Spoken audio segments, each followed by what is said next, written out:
Let's You go, guys guys. ready to go? All right.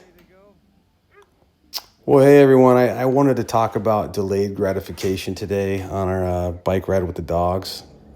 I really do feel it's a lost art between generations, and let's talk about it on today's ride.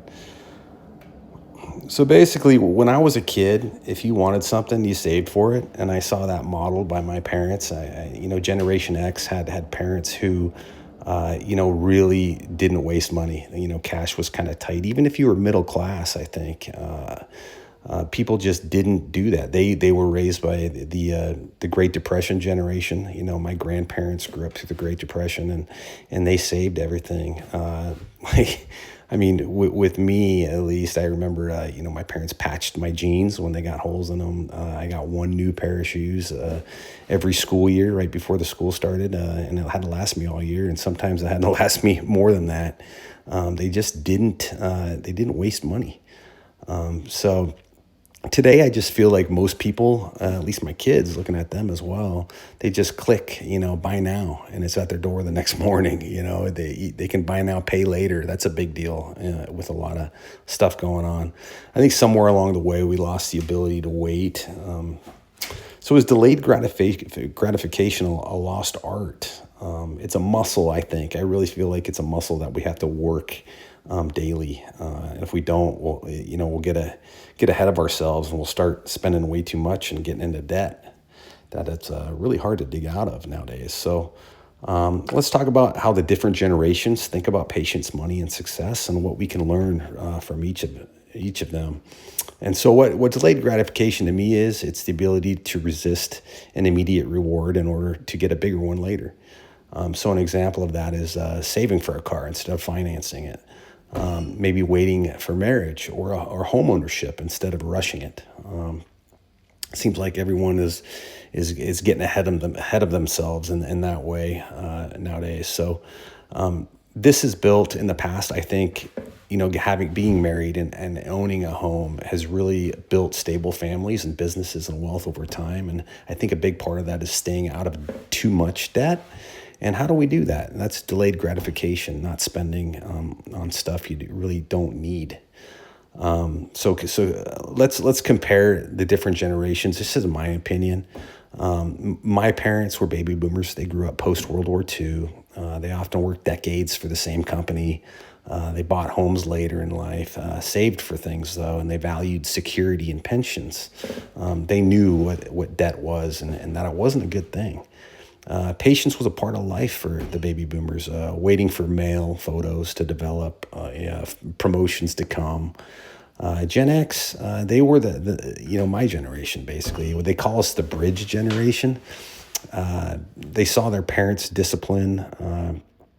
We saw the rise of credit cards and kind of the MTV culture, learned delayed gratification and convenience. So, we started getting seeing more fast food like McDonald's and all that kind of stuff. Even if my parents didn't go to McDonald's very often, we saw that kind of pop up. Delivery pizza. That kind of was our generation that started. Many still have that save first mindset in my generation, but we're tempted by the instant access that we see nowadays. Millennials were 1981 to 1996. I think I have one kid that was born in 96. That might be kind of half millennial, half Gen Z. We can get into that later. But the millennials came of age with the internet and student debt. Like college costs just really rose rapidly for the millennials in their generation. They want results faster. Why wait for next week when I can learn it now on YouTube type of thing? Still working hard, but they're very hard workers, but more impatient with the systems that feel slow or outdated. Maybe they're not willing to wait for a promotion as long as the baby boomers did, or Gen X.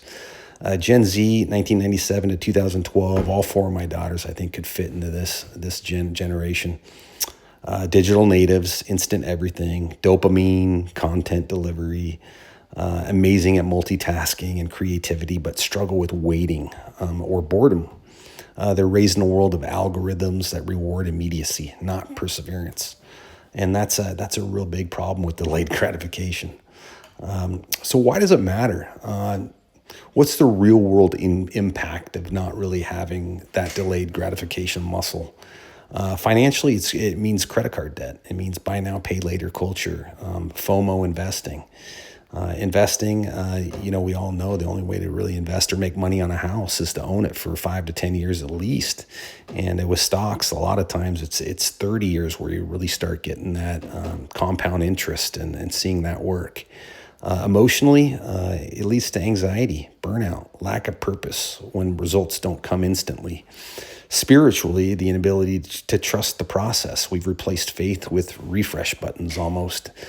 So there's a lot of real world impact that has, and those are just kind of touching the top. We can really dive in more to those, maybe in another bike ride with the dogs.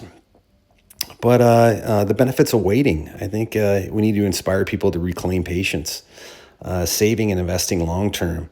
My personal story is that, man, I saved everything I could for 25, 30 years. And now I'm finally seeing like some long-term benefits of, wow, yeah, it grew to a point to where now I can write covered calls and learn more about investing to make money, in the short term and long term. Fitness or fasting, the reward of consistency. I'm been in fitness, tried to stay in shape my whole entire life. That's 51 years now. And I brought fasting into my life to where I'm not eating all the time and trying to eat right. Marriage and raising kids is another example. Learning that the best things always take time. Especially when you're raising kids and working on your marriage. I love my wife more than I ever did when I was 20, and we've worked through things and we've grown closer, not further apart. The Bible says, let perseverance finish its work so that you may be mature and complete. That's a great verse because it's so true. We don't go through instant results. We don't grow through instant results. I was trying to say we grow through waiting. How can we bring it back? I think the encouraging takeaways are: start small, wait before buying something, delay checking your phone, teach kids to earn instead of expect. I think we did a really good job of raising our kids to earn and to be hard workers and to not expect things. Set long-term goals that require patience, savings, fitness, spiritual. Are great long-term goals, and they all require patience. Reframe waiting as strength, not weakness. And just to close with, every generation says the next one has it easier, but the truth is technology changed faster than our character did. If you can rediscover patience, you'll stand out in a world that's forgotten how to wait. What's something you waited for that was worth it? Let me know in the comments. Hey guys, I wanted to end this video by asking you all, what's something that you waited for and had delayed gratification, a goal you had that was just huge in your life? Let me know in the comments. That would be really cool. I know ours was praying for our daughter to be healed, and after 20 years, she was finally healed with a bone marrow transplant from her youngest sister, and that was definitely our biggest delayed gratification.